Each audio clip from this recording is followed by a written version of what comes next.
Viewers and subscribers, welcome back to Beating the Press podcast. I am your host, Rafa. Now, coming up in this evening's podcast, we're going to be reviewing the big EPL matches which took place over the weekend. League leaders Arsenal being held by 10-man Chelsea, and Liverpool finally getting a win under their belt. Now, joining me this evening to review these matches and to talk some EPL football, we have returning to the podcast, Christoph. Good to be back with us.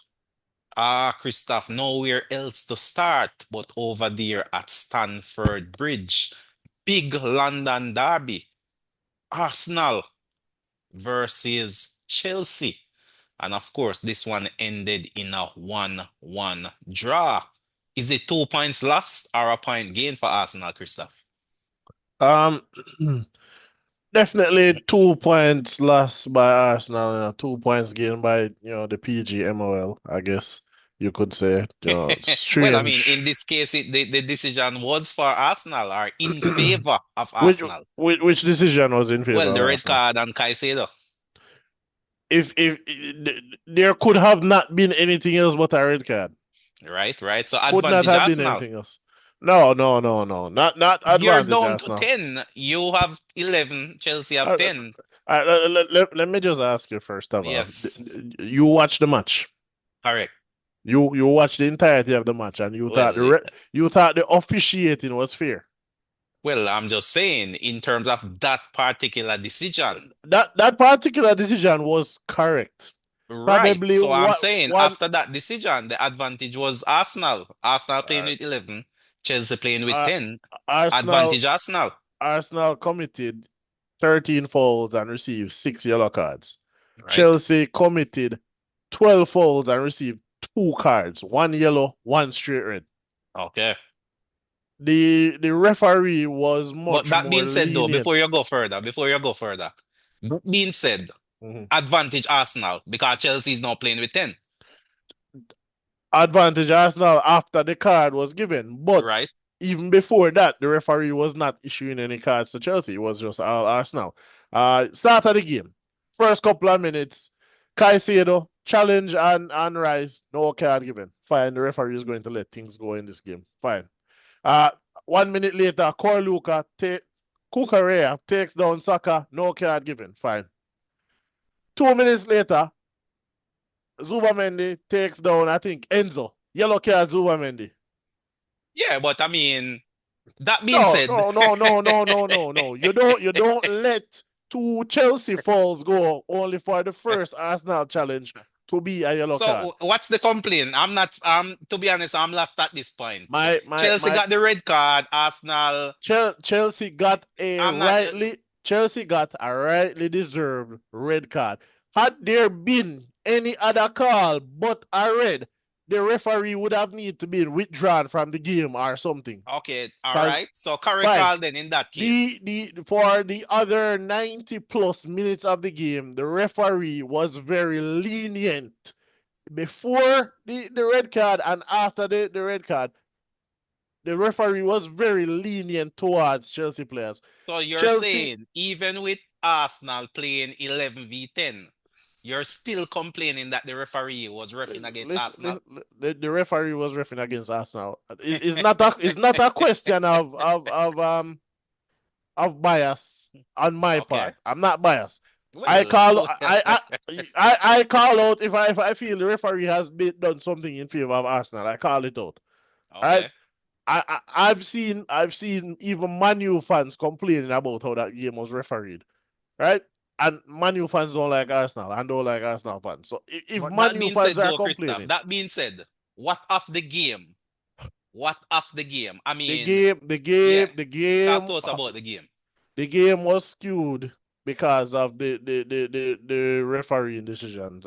Like I said, the referee gave out cards very easily towards Arsenal. As such, Chelsea got away with tackles and they used that to see they realized they weren't going to be punished. So they used that to play overly aggressive in this game and Mhm. constantly stopping the play, fouling Arsenal players, stopping the play. That is what I saw for the game. Now, to me, Chelsea came into that game highly energetic. They had more energy throughout that game than Arsenal. Um, they if I ignore the refereeing, they will feel like they perhaps should have gotten the 3 points regardless of that red card. Chelsea will feel probably hard done to have left that game with that draw. It's evident to me that Arsenal were more upset over the draw than Chelsea from watching how that match But I went mean, and it at should the have end of been the game. advantage. That should definitely be the emotion, because I mean, for more than half the game, you have a one-man advantage. Certainly, league It should have leaders been should have taken advantage of that. it should have been a two-man advantage. I do not know how Chelsea ended the game with 10 players. Chelsea should have ended the game with 9 players. Wow, who should have been sent off?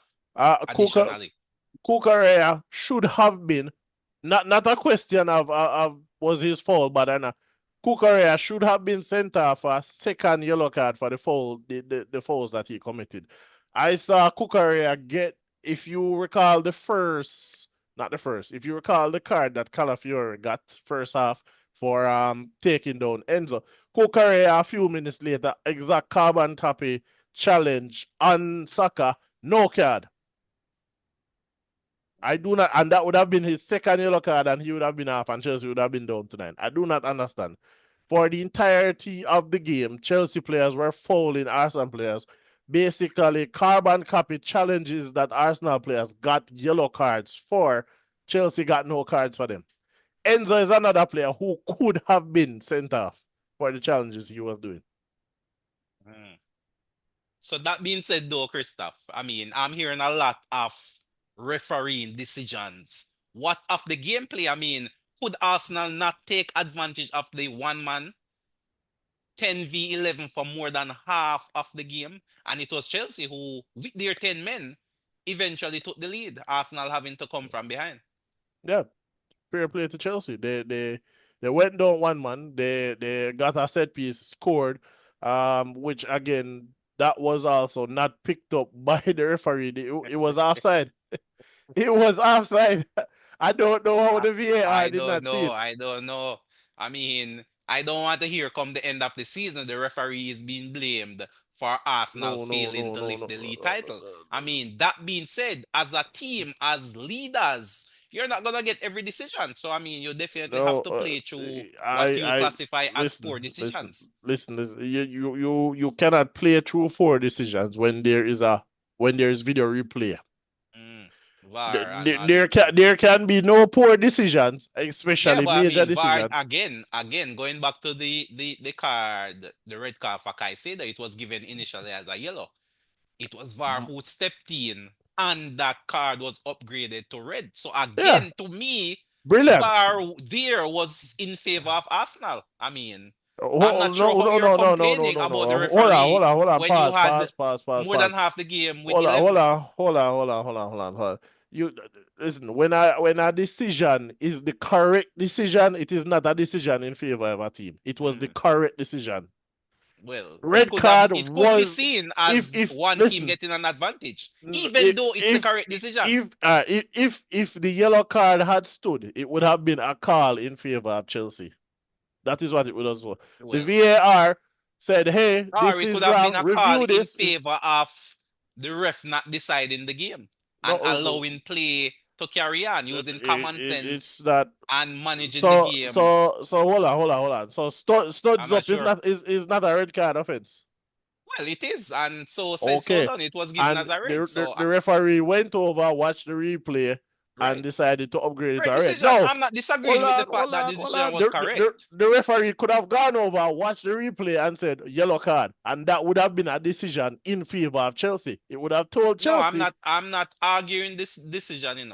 In my opinion, the decision was the right decision. yes, My and I'm not question, arguing however, that. is I'm still hearing a lot of quarrels read the ref, even though you had a one-man advantage, which, in my opinion, you should have taken advantage of. So to One me, it's Arsenal one who lost that the 2 points rather the than the either Chelsea referee gaining a point. the referee making one good decision that might be seen in favor of Arsenal does not negate the rest of the bad decisions in the game. Ah, it seems as if you're going to have to start refereeing these games yourself, Christoph. I, like I said, I do not That's the know only solution I how see at this you point. I don't know how you watch a replay and still get decisions wrong. That being said, again, my gripe, my biggest gripe, I say fair play to Chelsea in how they approach this game and to go on and win the points. I think they were overly aggressive and they were allowed to get away with it by the referee, especially because Arsenal picked up 5 cards and Chelsea picked up no cards for the exact same challenges. So Mm, the referee allowed them to get away with aggressive play. Arsenal was not allowed to get away with anything. That is what I saw. Again, Chelsea went ahead on the set piece, fair play. The set piece was a really good set piece, but goals are reviewed by VAR. The VAR should have seen that it was offside. The not, the initial contact was from Chalaba. Onside. When he hit the ball, obviously it's going to be onside. Except when he headed the ball, Enzo then touched the ball in an offside position mm. afterward. You're saying the refs missed that? The ref missed that. Mm, I'm Fine. gonna have to. I'm gonna have to relook at that replay and Watch and what see what's watch going on. watch I'll watch watch the it back for replay. sure. Watch the I'll watch it replay back. and tell me. It was offside. I'll definitely Chalaba watch it touched the back. ball. It was a really good header from Chabala, but Enzo in an offside position then touched the ball. Oh, It but went into the wasn't the goal. The goal goal credited to was Shalaba? the goal was credited to Chabala, but Enzo touched the ball before it went in. So you're saying Watch Enzo the got the replay. last touch? Enzo got the last touch. It was Wow, offside. wow, that's a big call there. I'm gonna check the replay. Viewers and subscribers, Check it. check back the Check it. replay. Let us know how you saw that one. Did Enzo get the final touch, or was it Shaloba who got it? And but yeah, take a look at that replay. So pretty much, so the title race is back on then, Christoph. Arsenal being pegged back rather than taking a bigger lead at the top of the table. They've pretty much dropped 2 points and are They still wouldn't within touching they distance of the they chase pack. they they wouldn't really have taken a bigger lead because the obviously Manchester City won their game, so it wouldn't have been a bigger lead. They would have maintained their lead. Business as usual. Indeed, indeed, indeed. But we move, Christoph. We move. There are much more games for us to break down and dissect. The next big game is we saw Liverpool taking on West Ham away from home. And the big narrative in that one, Christoph, was that Salah was dropped for that game and Liverpool ran out 2-0 winners. Was that the right decision? Or will Salah be back in the Liverpool starting 11 come the next game, which ironically comes up midweek? The games are now beginning to pick up. So the Well, next game set of fixtures starts Tuesday, as Wednesday. as long as you win the game, it is the right decision, right? So Mm, it's going to be seen as the right decision for that game. That's not necessary. It's not necessarily going to be the case that Salah will be dropped again. right, right, right. But So you're saying, it was the right decision for that game. Now it oh, all could be right. So that question to you though: Had Liverpool lost, would it have been the right decision? it, it wouldn't be on me to say it was the right decision or not. I I understand why Salah was dropped for this So, game. I so understand. regardless of the result, the question is, regardless of the result, would that non-selection of Salah for the starting 11 was it the correct decision, I think people regardless of the would result? if there was a loss, people would have gone mad and said, "Why have you dropped Salah? Wrong Which decision is why made." I'm asking the question in this I fashion. I I don't know if it was the right decision. I understand why Arne Slot dropped Salah. Salah does not track back, right? So Right, he right, wanted that added protection because your defense is very weak at the right. moment, Plus, he was not producing offensively as and well. And as if well he's as not not producing producing offensively, offensively. So then okay, my answer is it was the right decision to drop Salah as he has been in poor form for a number of weeks now. and So it would have been the right decision if Liverpool had gone on to draw or lose as well. Then. yes, Mm. Well, that I at the ask very it that least, way because I know what the narrative would have been. Had Liverpool drawn our last, the question would have been no, why drop Salah? yeah, the narrative would have been why drop Salah. Correct. So I just want to put that out there in general that, in my opinion, too, it was a good decision. I mean, no one player is bigger than the club. And if you're not performing, then the manager has to make some tough decisions and pretty much put you on the bench. Try something new. I mean, you've been trying with this team, doing the same thing over and over and getting pretty much the same results. So try something new. We also saw Joe Gomez as well, Christoph, coming into that one also, and he had a good performance at right back. So Slot may have stumbled upon a formula. So the question I have for you now, Christoph, does he change it back come the next game? Does Salah find his way back into this team in the next fixture? Not necessarily. I think you played this game, you won. You use it again. Do you win again? You Mm. know, I think that So you're is saying what Salah should happen. to sit on the bench come the next game as well then? I think it is a gamble we're taking. You won one game with him on the bench, yeah. Um, if nothing else, you have him on the bench to bring on. Salah, he might have lost a little pace, but you know he's still a pacey player. You bring him on second half to probably run in behind. What how does a player like Salah take such a decision?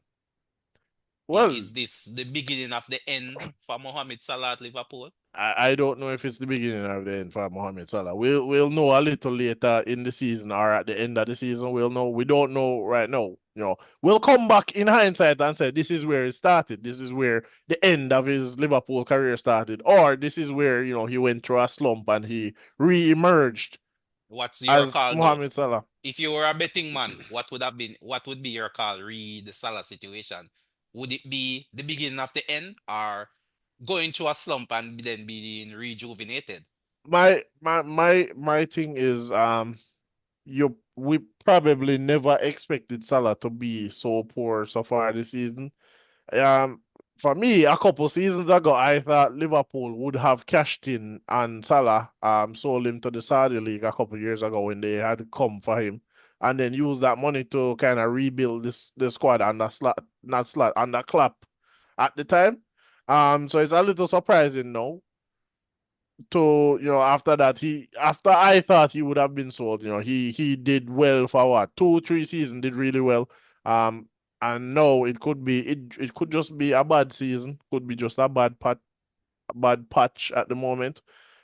Again, it's one of those things where we won't know until a little further down. He started the season well, he was scoring goals. Something has happened, right? We don't know what it is right now. Could it be that he has, lost a yard of pace?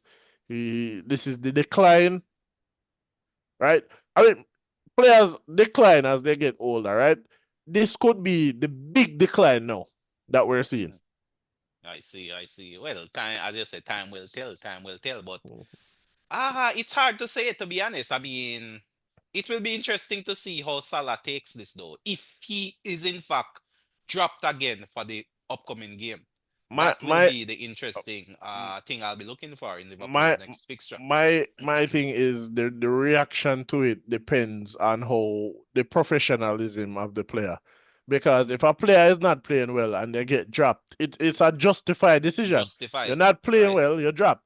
You can be upset, you can be angry and sulk on the bench, but if you're not producing results, you have made the decision for the manager. So Well, definitely, this is a big crossroad, I would say, in Slot's career as a Liverpool manager. To me, this is his first big test as it relates to managing big footballers, big personalities, and it will be interesting to see how this one plays out, you know. But I'll definitely be keeping my eye on this developing situation going forward.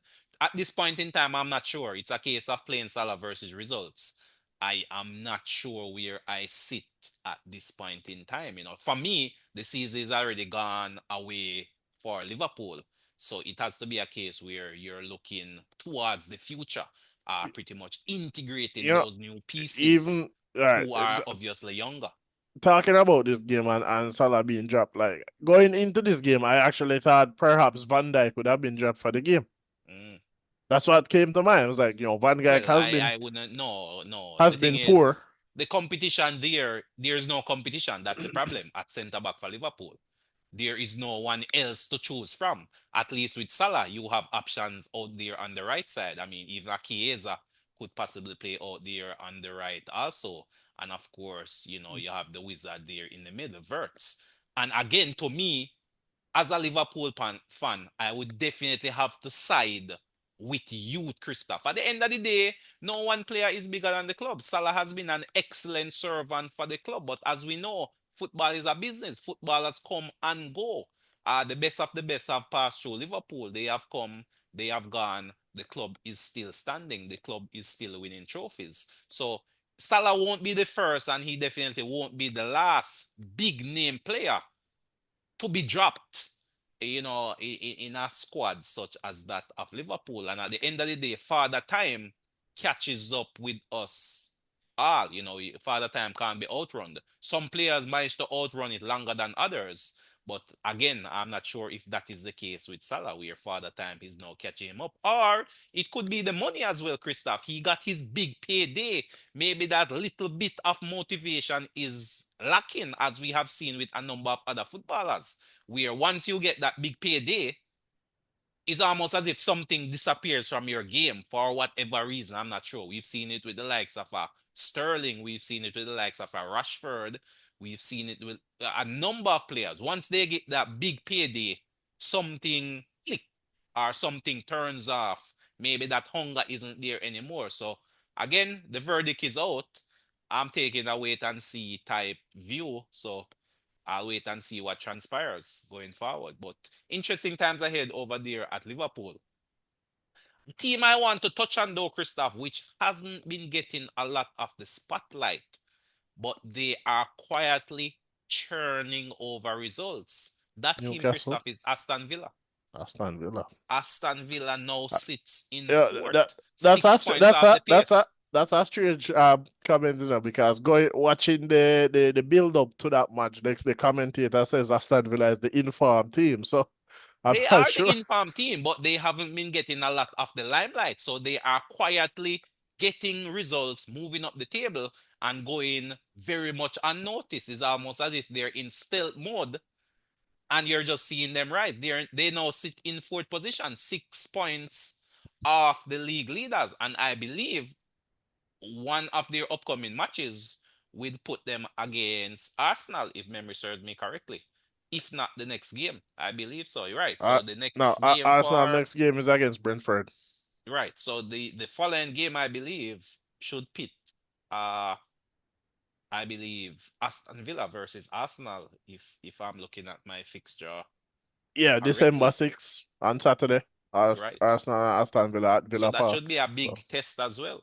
That should be a big test. But for sure, just as I said, I just wanted to highlight Aston Villa because, as I said, they started off the season pretty wild.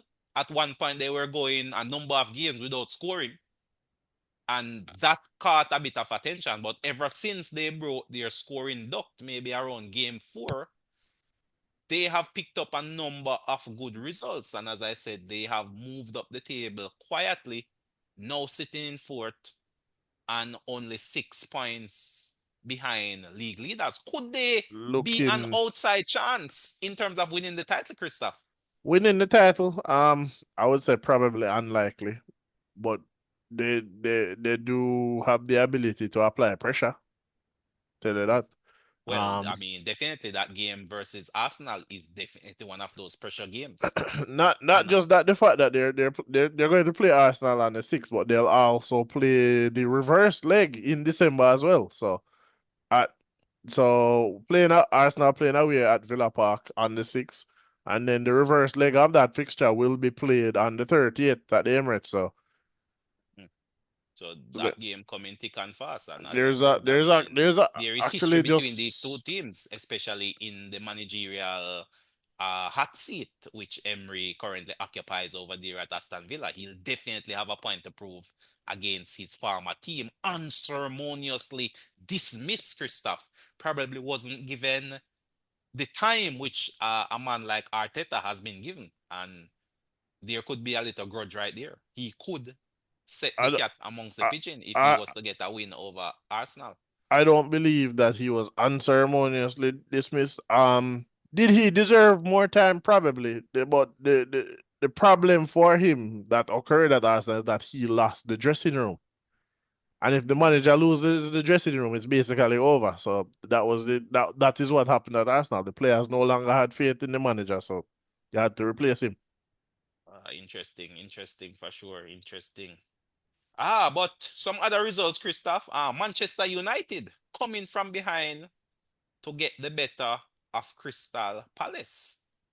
What are Uh, we seeing? What are we saying regarding United at this point?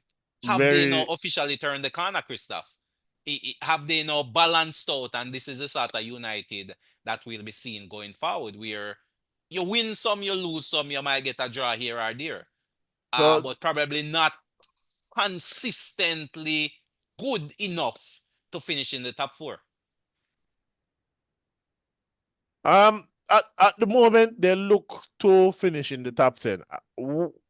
They might challenge for top four, but I don't think that they will make the top four. So they could earn right now based on how they're playing. If they continue like they are now, they could definitely earn some European place, whether that be Europa League or Conference League. I don't think they are at the level of the teams that are playing and competing for the top four. So at this point, who would you say is your top four for the time being? Um, the top four for right now, definitely Arsenal, Man City.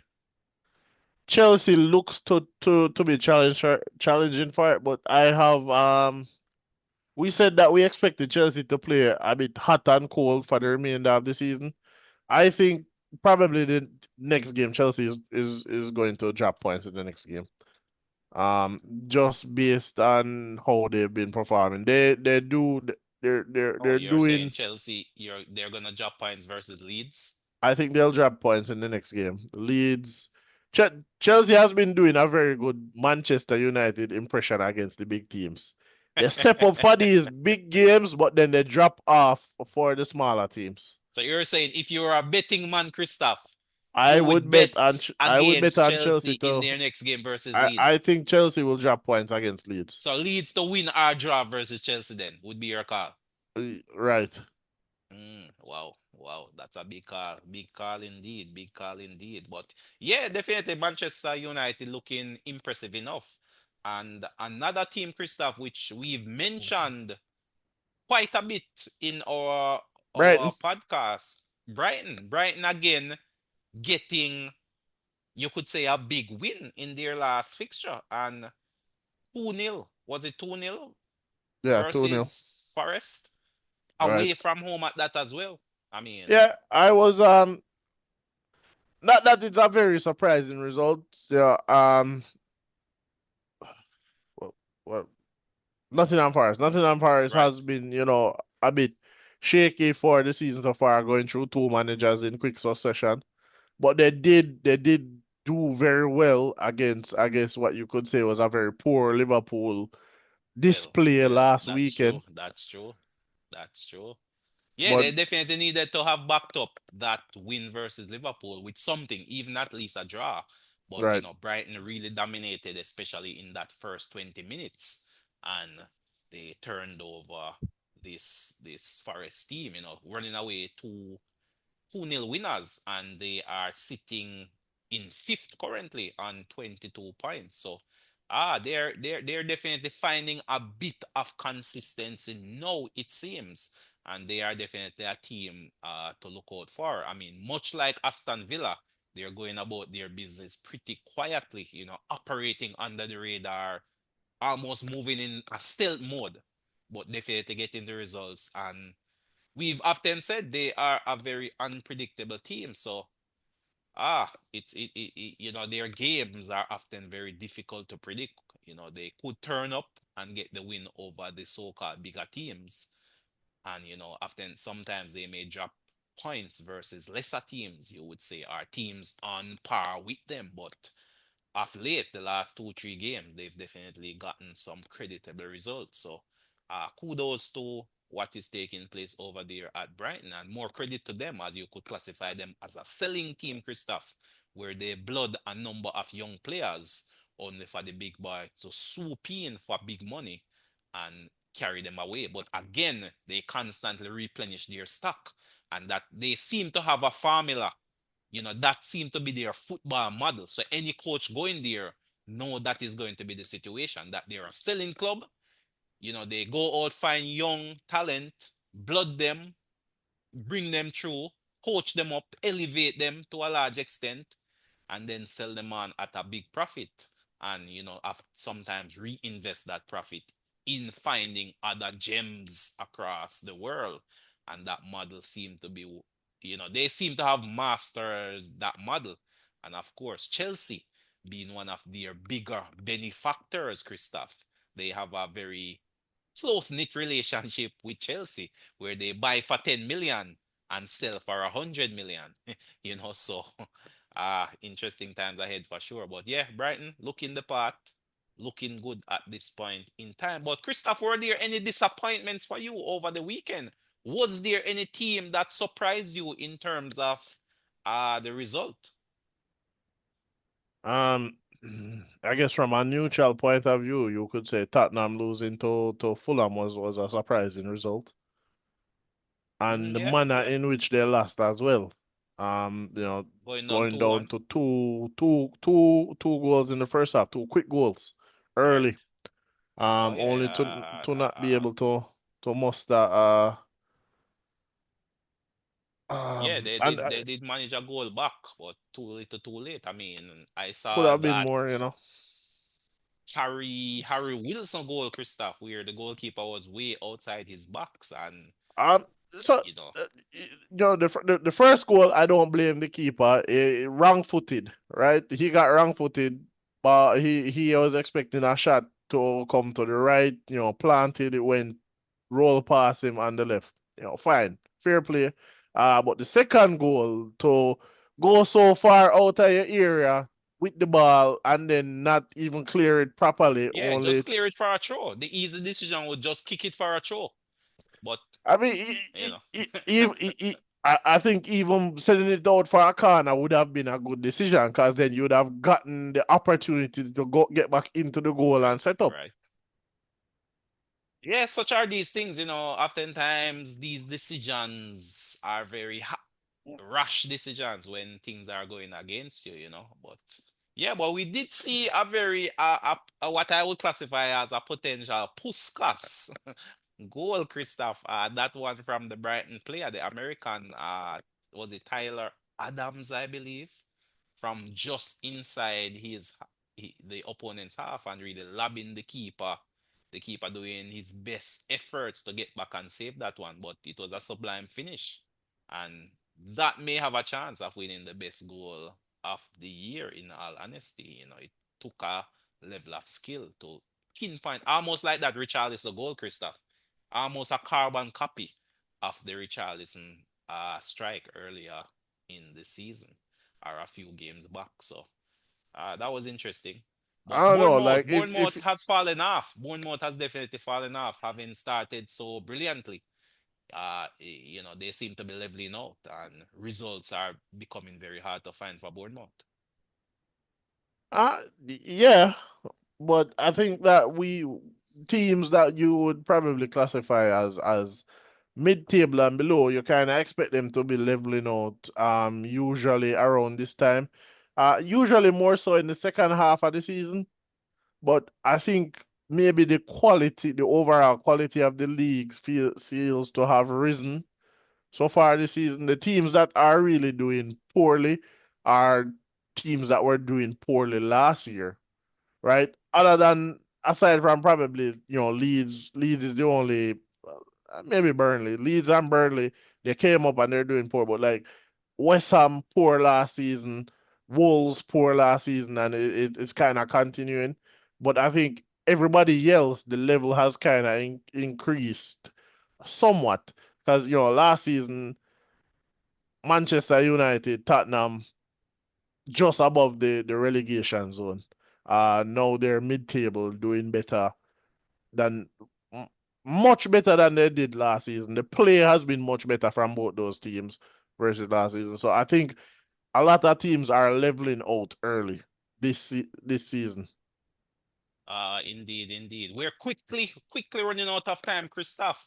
Time is just about off, but a number of very interesting results over the weekend. And as I mentioned, viewers, subscribers, games will be played on Tuesday and Wednesday, as well as I believe Thursday of this week. And then there will also be action on the weekend. So definitely heading into the festive periods, the games are picking up and squad depth is now a point in the season where squad depth will be tested. But Christoph, that's all the time we have. Any quick final comments as it relates to this weekend action that was? Um, One unexpected result you could say in Tottenham losing to Fulham. Questionable refereeing as we've kind of come to expect from the PGMOL, and obviously the FA not doing anything about it for whatever reason. Also questionable refereeing in the Liverpool game. It wasn't major, but clearly Paquetá felt that something was wrong with the refereeing decisions being made. So I don't know. Indeed, indeed. We'll have to get into that on the next episode of the podcast, Christoph. Some possible match fixing implications. Maybe they're swirling around Paqueta, in all honesty. But viewers, subscribers, that is all the time we have. We will be back to break down the fixtures coming up in midweek as well. But continue to support us, viewers, subscribers. Hit that subscription bell if you haven't done so as yet. And of course, leave your comments in the comment section. Help us to get to that 500 subscriber mark by Christmas. But that's all the time we have. So until next time, this is Rafa signing off.